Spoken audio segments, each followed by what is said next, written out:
రేవంత్ సర్కార్ బోనస్ హామీ బోగస్ అని తేలిపోయిందన్నారు మాజీ ఎమ్మెల్యే పెద్ది సుదర్శన్ రెడ్డి. కాంగ్రెస్ పాలనలో రైతన్నది భరోసా లేని బ్రతుకైందని, రుణమాఫీ కాక రణంగా మారిందని మండిపడ్డారు.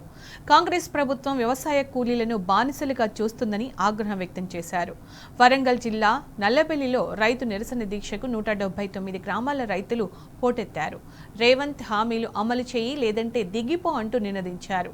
ఈ కార్యక్రమంలో తాజా మాజీ ప్రజాప్రతినిధులు, బీఆర్ఎస్ మండల నాయకులు, కార్యవర్గం కార్యకర్తలు పెద్ద ఎత్తున పాల్గొన్నారు.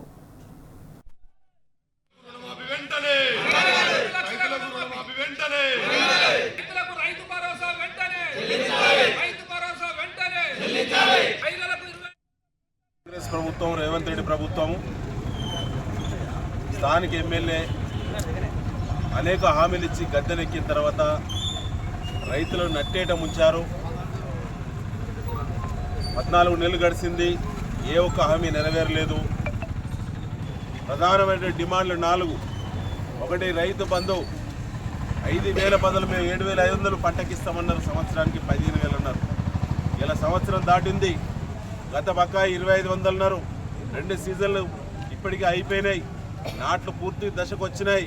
మొక్కజొన్న కోత దశకు వచ్చింది. ఇప్పటి వరకు రైతు భరోసా దిక్కులేదు. ఇలా 15,000 బదులు 12,000 ఇస్తామన్నారు. 12,000లో ఈ పంటకు 6,000 మాత్రం మీ ఖాతాలో వేస్తున్నామన్నారు. ప్రతి మాట అబద్ధమే, ప్రతి మాట చీటింగే. ఈరోజు పత్రికల్లో వచ్చినటువంటి హెడ్లైన్ చూస్తే మళ్ళీ రేపు పొద్దుగాల మళ్ళీ ఇంకొకటి వస్తుంది. ఈ రకంగా ఎస్కేపింగ్ పాలిటిక్స్ నడుస్తూ ఉన్నాయి తెలంగాణ రాష్ట్రంలో. కాంగ్రెస్ నాయకులారా, మీకు దమ్ముంటే, మీకు సిగ్గు శరం ఉంటే ఇలా చెప్పినటువంటి హామీలన్నీ నెరవేర్చి ఎన్నికల్లో నిలబడండి.